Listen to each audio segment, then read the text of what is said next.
Agent Mattias, sa oled minu missiooniks igapäevane päike.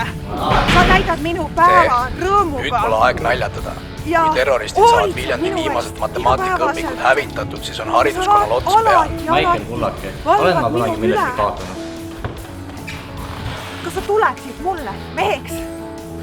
Olge noor paar, te tõesti arvate, et teie saastame võiduvõimaluse. Andke ruumi rohkem normaalsele filmile. Ei, kuule, sa pole isegi filmi lõppu vaadanud. Tuleb kindlasti siin üks teine Titanic, millest sa räägid. Come on, te olete kaks võhivõõrast improfilmi malejas. Hakka sa jeedida siin alasti maailma. Kuradi jobu, välista režissöörile. Tšau. Miks kurat sa esitad 2 filmi korraga ja veel enam, meie vastu palju paremat? Ma mõttele, kui üks hakkab igav, saab teist vaadata. Kuule, meist hakkab igav. Vaata, kui palju põneva seal teisel poolel on. Sa oled ju mõlema filmi monteerija, on ju? Jah. Saaksid sa kuidagi teist filmi halvemaks teha, et meil oleks paremad võimalused? No, mul juba võtab nii kaua monteerida, et ma ei tea, kas ma jõuaks. Ma annan sulle 3 Red Bulli. Deal.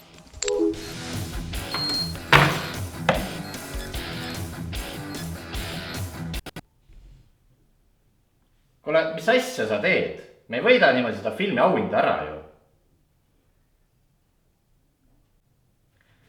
Kuradi altkäemaksu, ma näitan sulle praegu altkäemaksu.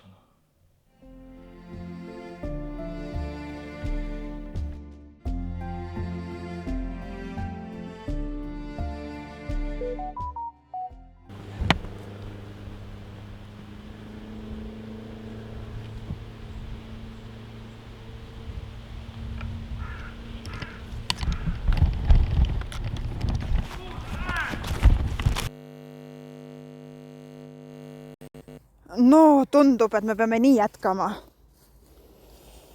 Nii see filmi töö. Ma jätkasin enam. On tõmmune canceli peale, ausalt. No näe. Arvuti, raudselt teeme film ja ongi siin. Kustume ära. Äkki ei peaks. Ta ju mitu tundi töötas selle kallal ju. Siin on halvem film. Eks üle piiri kustume ära. Hei, ma olingi teid otsimas. Nii. Siuksed uudised, et ma vaatasin meie kaadrit üle, täiesti kohutav, absoluutne pask, nii et ma arvan, ma kustun need lihtsalt ära. Mida? Mitu tundi võtted läksid? Külmetamist, põlitamist, mis asja nagu lihtsalt niisama?